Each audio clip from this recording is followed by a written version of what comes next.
WhatsApp कैसे आप लोगों को पता सब बहुत अच्छे होंगे। तो इस वीडियो में हम लोग कंप्लीट एचसीएल के ऑनबोर्डिंग के बारे में बात करने वाले हैं। तो प्लीज स्किप मत करना, जहां आप स्किप करोगे तो कुछ ना कुछ पार्ट मिस हो जाएगा। और हम लोग 400 सब्सक्राइबर बहुत क्लोज है, तो प्लीज जल्दी से करा देना। एंड एंड में भी, वीडियो के एंड में कुछ पॉइंट जो मैं मिस कर दूंगा उसको मैं ऐड कर दूंगा, क्योंकि बहुत ऑनबोर्डिंग प्रोसेस में बहुत कुछ सबमिट करना होता है। तो स्टार्ट करते हैं। तो जैसे 5 सितंबर को मेरे पास मेल आता है कि आप सेलेक्ट हो चुके हो इंटरव्यू में, तो उसके बाद 7 सितंबर को एक मेल आता है मेरी एचआर की तरफ से, जिसमें उन्होंने ज्यादा कुछ नहीं, बस आधार कार्ड, प्रोविजनल 10th सर्टिफिकेट और अपडेटेड सीवी और एक शीट था। इस इन सबको फिल करके पीडीएफ फॉर्म में रिवर्ट करना था उनको। तो जो शीट था उसमें ज्यादा कुछ नहीं भरना था, करंट एड्रेस था, आपका ईमेल आईडी, जेंडर, और ये 5-6 चीजें भरनी थी जो रिटर्न फॉर्म में था। कोई पीडीएफ सबमिट नहीं करनी थी। फिर उसका पीडीएफ वगैरह बना के मैम को रिवर्ट करना था उसी मेल पे। उसके बाद जो मेरे को अगला मेल आता है वो आता है 13 सितंबर को। तो मेरे को सीम एचआर ने भेजा था, उसके तो 2 लिंक्स होते हैं। पहला लिंक होता है डिस्कवर एचसीएल का, दूसरा लिंक होता है स्मार्ट वेरिफिकेशन एचसीएल का। तो डिस्कवर एचसीएल में लॉगिन करने के लिए आपको जैसे क्लिक करोगे उस लिंक पे, तो आपको अपना रजिस्टर्ड ईमेल आईडी डालना पड़ेगा और फिर आपको फॉरगेट पासवर्ड करना पड़ेगा, जिससे आप अपना खुद का पासवर्ड जनरेट कर सकते हो। तो जैसे आप लॉगिन करोगे उसमें, तो वो जो सेम आईडी पासवर्ड है ना, उसी से आपको स्मार्ट वेरिफिकेशन पोर्टल में भी लॉगिन करना है। पहले मैं आपको स्मार्ट वेरिफिकेशन पोर्टल का बताता हूँ, क्योंकि थोड़ा सा इजी था वो। तो स्मार्ट वेरिफिकेशन पोर्टल में आपको अपना लाइक 10th 12th का सर्टिफिकेट, आपको अपना बोनाफाइड, जो जैसे जो फर्स्ट से लेके 8th सेमेस्टर तक के जो भी सारे सब्जेक्ट्स मेंशन होते हैं उसमें, और सबके मार्क्स और सब लिखे रहता है, वो सबमिट करना पड़ेगा। प्रोविजनल सर्टिफिकेट, आपका बैंक स्टेटमेंट, आपका अगर आप जहां आप रहते हो, जो आपका एड्रेस है, वहां पे आपको बिजली बिल सबमिट करना पड़ेगा। और अगर आप रेंट पे रहते हो तो आपको जो रेंट एग्रीमेंट होता है वो सबमिट करना पड़ेगा। और ये मैं आपको स्मार्ट वेरिफिकेशन का बता रहा हूँ, इतना ही था उसमें, ज्यादा कुछ नहीं था। और सब आपको पीडीएफ फॉर्म में सबमिट करना होता है। वहां पे जितने भी डॉक्यूमेंट्स होते हैं सब पीडीएफ फॉर्म में ही सबमिट करना होता है। तो अब आते हैं डिस्कवर एचसीएल पे। भाई बहुत हेक्टिक है ये, क्योंकि बहुत बड़ा है। कुछ भी अगर आप गलती करते हो ना, बार बार एरर पॉपअप करता है, तो बहुत ज्यादा इरिटेटिंग होता है, बट आपको करना ही पड़ेगा। तो स्टार्ट करते हैं। सी, तो discover HCL I guess 4-5 parts में डिवाइडेड है। जैसे जैसे आप पार्ट कंप्लीट करते जाओगे तो वहां पे कंप्लीटेड लिखता आएगा। तो जैसे कि फर्स्ट पार्ट में आपका था लाइक प्रोफाइल बना, आपको प्रोफाइल पे आपके काम था, आपका नाम, ईमेल आईडी, जेंडर, ये सब था नॉर्मल, आपके आपसे रिलेटेड था। दूसरा था आपका अकम्पलिशमेंट, उसमें आपको 10th 12th का पूरा मार्क्स, आपने कहाँ से स्कूलिंग की है, कब किया है, कब पास आउट हुए थे, 12th का सेम करना है। अगर आपने डिप्लोमा किया है तो उसका भरना है। और फिर उसके बाद बीटेक का सब कुछ आपको भरना है। उसके बाद नॉमिनेशंस, तो आप लाइक नॉमिनेशन आपको पता ही होगा, जो पेरेंट्स को बनाते हैं, पेरेंट्स को ही बनाते हैं, तो ये पेरेंट्स का सबमिट वमिट करना था। तो ये था। तो ये 3 पार्ट्स हो गए। उसका पहला वही था आपका प्रोफाइल वाला फर्स्ट पार्ट, जैसे आप करोगे तो कंप्लीटली लिख के आ जाएगा। सेकंड अकम्पलिशमेंट, वही जो 10th 12th सबका मार्क्स सबमिट करना था, तो वो करोगे तो वहाँ कंप्लीटेड लिख के आ जाएगा। फिर नॉमिनेशन पर क्लिक करोगे तो वहां पे आपका कंप्लीटेड लिख के आ जाएगा। ये 3 पार्ट था। अब आते हैं बैकग्राउंड वेरिफिकेशन का, एक पार्ट होता है। उसके अंदर आपको परमानेंट एड्रेस और आपका जो करंट एड्रेस है वो दोनों डालना होता है, पर देयर इज कैश। आपको 7 ईयर का एड्रेस वहां पे फिलअप करना होता है।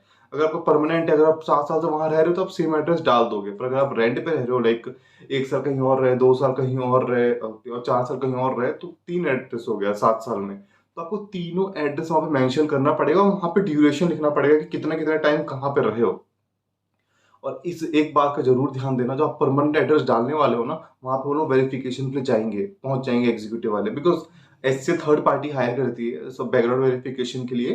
तो भाई वो परमानेंट एड्रेस में चेक करने जाएंगे कि लिटरली आप यहाँ रहते हो नहीं रहते हो, मतलब आपका यहाँ से कुछ लेना देना है या नहीं है।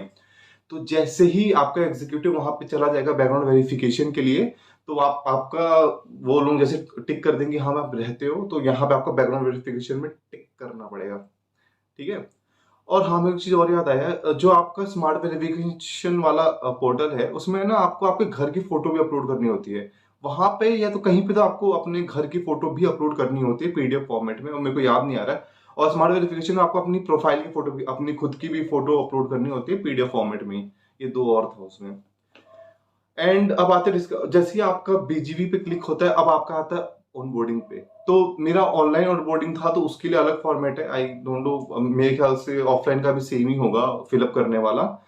तो पर उसके लिए जो डॉक्यूमेंट चाहिए वो अभी थे नहीं हमारे पास। तो मेरे पास 14 सितंबर को एक और नहीं 15 को मेरे पास एक और मेल आता है, दूसरे एचआर का मेल होता है। इस मेल के अंदर उन्होंने एग्रीमेंट की कॉपी रखी होती है, 9 पेज की होती है, और एग्जाम्पल के लिए एक और डाल देते हैं कि आपको इस टाइप से एग्रीमेंट बनवानी है। 1 साल का बॉन्ड था, तो उसमें 9 पेज का पूरा एग्रीमेंट था, उसको आपको 100 रुपए के रेंट वो सर्विस एग्रीमेंट में आपको टाइप करवाना था। और उसमें 9 पेज था ना, उसमें हर एक में आपको साइन करना था, 9 पेजेस हर में साइन करना था। और हाँ, इस बात का जरूर ध्यान देना कि जिस नोटरी पे आप अपना सर्विस एग्रीमेंट बनवा रहे हो वहां पे उसका हर पेज में स्टैंप और साइन होना चाहिए कंपलसरी है।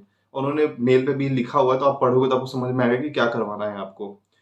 उसके बाद मेरा ऑनबोर्डिंग पोर्टल, और फिर ना 15 सितंबर को या तो 14 सितंबर, हाँ 15 सितंबर को ही मेरी एचआर का भी मेल आता है, जिसके अंदर मेरा ऑफर लेटर होता है और सीटीसी का ब्रेकडाउन होता है।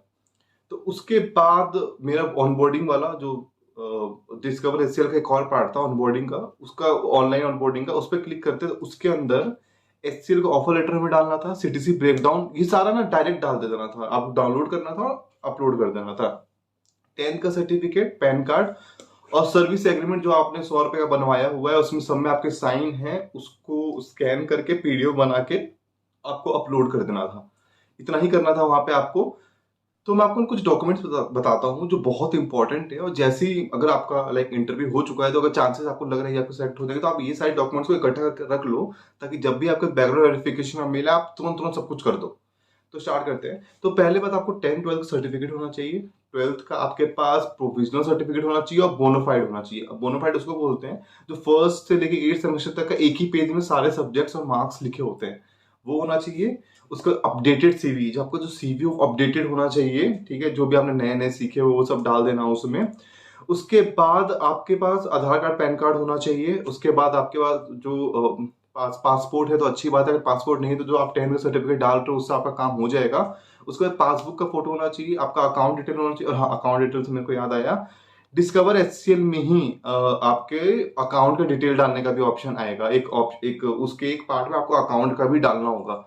और मेरे को ना एचसीएल की एक बात अच्छी लगी, अगर आपके अकाउंट में कोई भी प्रॉब्लम आ रहा है तो आप अपने सिबलिंग का है तो अपने पेरेंट्स का अकाउंट डिटेल वहां पे सबमिट कर सकते हो, तो मे भी बाद में चेंज हो जाएगा इजिली। दैट्स उन्होंने ऐसा कहा हुआ है, तो भाई मैंने तो अपने पेरेंट्स का अकाउंट डाल दिया है उसमें। उसके बाद और एक चीज और धीरे धीरे याद आते जा रहा है, जो आपका ऑनलाइन वर्चुअल ऑनलाइन जो बोर्डिंग वाला जो एक पार्ट है उसमें, लाइक डिस्कवर एचसीएल में, उसमें आपको उसका नंबर, दो लाइक नॉमिनी नहीं, मतलब क्या बोलते हैं, 2 विटनेस का आपको डालना पड़ेगा पूरा, लाइक उनका एड्रेस, उनका ईमेल आईडी सब कुछ डालना पड़ेगा विटनेसेस का। लाइक विटनेस में ऐसे कि जो भी मेल आएगा आपके पास ऑनबोर्डिंग का, उनके उन दोनों के पास भी मेल आएगा, तो अपने पेरेंट्स का ही दोनों ईमेल आईडी आप दे देना। और डिस्कवर एचसीएल में एक और था, आपके कलीग्स का भी डालना होगा। 3 कलीग्स का मतलब उनका ईमेल आईडी, उनका फोन नंबर, वो कहाँ काम करते हो और आपके उनका क्या रिलेशन है। और भाई सोच समझ के नंबर डालना, इनमें से इन तीनों में से किसी एक के पास कॉल जाता है, एक के पास कॉल जाता है। मैंने अपने एक रिलेटिव का ही डाला था, उनको कॉल चला गया था, मुझे पता नहीं था पर चला गया था, और उन्होंने पिकअप कर लिया था, तो सबको संभाल लिया उन्होंने कि हाँ मैं जानता हूँ, मेरे साथ काम किया इन्होंने, ऐसा फलाना ढिमकाना। तो ये भी इंपॉर्टेंट था।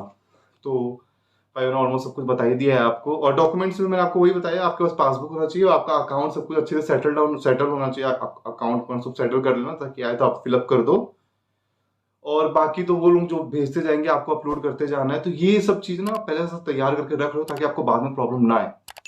तो होप करता हूं आपको सब कुछ समझ में आ गया होगा। कुछ समझ, अगर कुछ भी प्रॉब्लम आ रहा होगा तो कमेंट बॉक्स तो है ही। और यार वीडियो को लाइक कर दिया करो ना भाई, 2-3 हजार व्यूज में 50 लाइक्स भी नहीं होते हैं, तो कितना बुरा लगता है ना। तो ऐसे ही मिलते हैं आपसे नेक्स्ट इंटरेस्टिंग वीडियो, तब तक के लिए